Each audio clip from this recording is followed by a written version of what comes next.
ये फिर अपनी कुछ बातें हैं, है ना। कर रहे हैं कि अपने विचार बच्चों के प्रति आज क्या है कि आज आपका जन्मदिवस है, कुछ बातें जो है समक्ष रखें कि आज हमने क्या कसम खाई, कुछ नया करने की कि आज के इस दिन को ऐसी मछली के दिन आपका जन्मदिन पड़ा, है ना।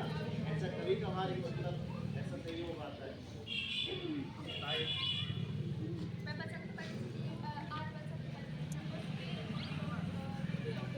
एक आपको एक कहानी करना चाहती हूँ, और अगर मेरे विचार आपको अच्छे लग रहे हो तो आप भी यह व्यक्त कर सकते हैं। जिस दिन आपका जन्मदिन हो, तो मैं आपको एक कहानी बताना चाहती हूँ, और मैं हर साल यह आज से आरम्भ करूँगी कि ये हर साल अपने जन्मदिन पर एक आपके सामने एक छोटी सी कहानी प्रस्तुत करूँ। वेरी गुड, तो कहानी है आपके पास, ध्यान से सुनना भैया। यदि आपसे बनती है तो फिर हम आपसे ही पूछेंगे, है ना। नहीं बनती तो थोड़ा ध्यान से सुन लीजिए, है ना। आप सुनेंगे तो थोड़ा इसका भी मनोबल रहेगा कि हाँ कुछ बच्चे मेरी बातें सुन रहे हैं। एक राजा था, उसके 4 पुत्र थे, और चारों पुत्र बहुत ही बुद्धिमान थे, लेकिन वह अपनी जो राज्य व्यवस्था थी लड़ते रहते थे कि मतलब मेरे पिताजी मेरे को गद्दी दी है, 4 पुत्र थे। तो एक दिन उनकी बातों को परेशान होकर उस पिता ने कहा महाराज ने कि एक काम करो कि ना चारों लोग किसी अच्छे व्यक्ति को लाओ जो मुझे प्रेरित कर सके अपनी बातों से।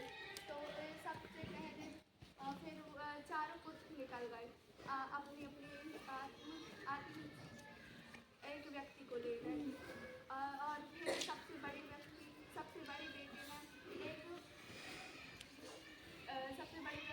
एक साधु बुलाया और अपने पिता के सामने पेश किया।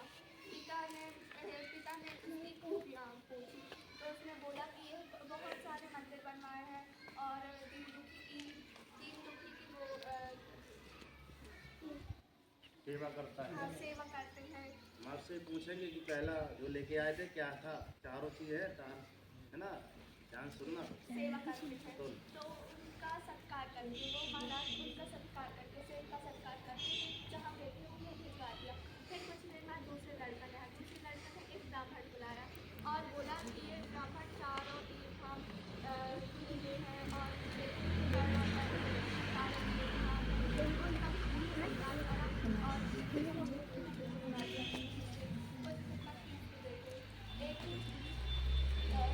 साधु बुलाया और उनकी खूबियाँ बताई अपने पिता से। कहा कि ये 7 दिन में एक बार भोजन करते हैं और ये भगवान का जाप करते रहते हैं। उनका भी उन्होंने सत्कार करवाया और भिजवा दिया। चौथे लड़के ने बहुत दिन बाद एक देहाती गाँव के एक आदमी बुलाया और पूछा कि महाराज ने पूछा कि अपनी खूबियाँ बताओ। कि मैं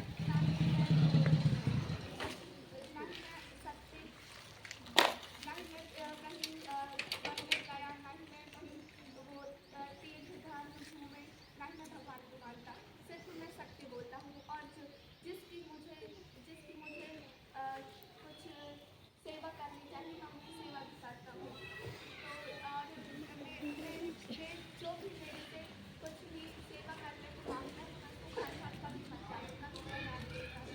उन्होंने कहा कि फिर उनका भी सत्कार कराया और अपनी चौथी बेटे को एक अपनी राज्यगद्दी और कहा और उस हाथ को अपनी राज्य पर नौकरी दी। यह सत्य परोपकार।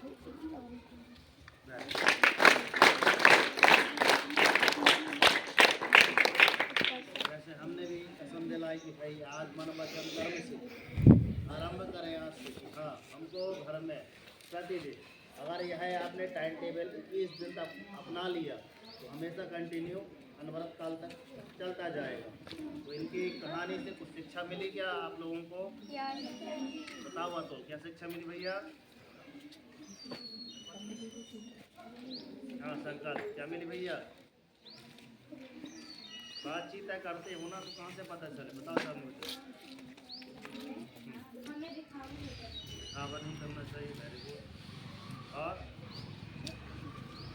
सत्य की राह पर चलना चाहिए, है ना। क्योंकि हमेशा सत्य बोलना चाहिए। गांधी जी नोट पे क्यों है? क्योंकि वो सत्य की राह पर चलते थे हमेशा। और भी तो है, और भी ढेर सारे महापुरुष हुए, उनकी मतलब तस्वीर नोटों में क्यों नहीं आई? तो गांधी जी ने कहा अहिंसा परमो धर्म है हमारा, और इसी पे आज की शिक्षा मिली इनकी कहानी के माध्यम से कि अहिंसा परमो धर्म है। अहिंसा, किसी का मन वचन कर्म से किसी की हिंसा न करना, यही हमारा मुख्य ध्येय होना चाहिए। ठीक है, चले अपन लोग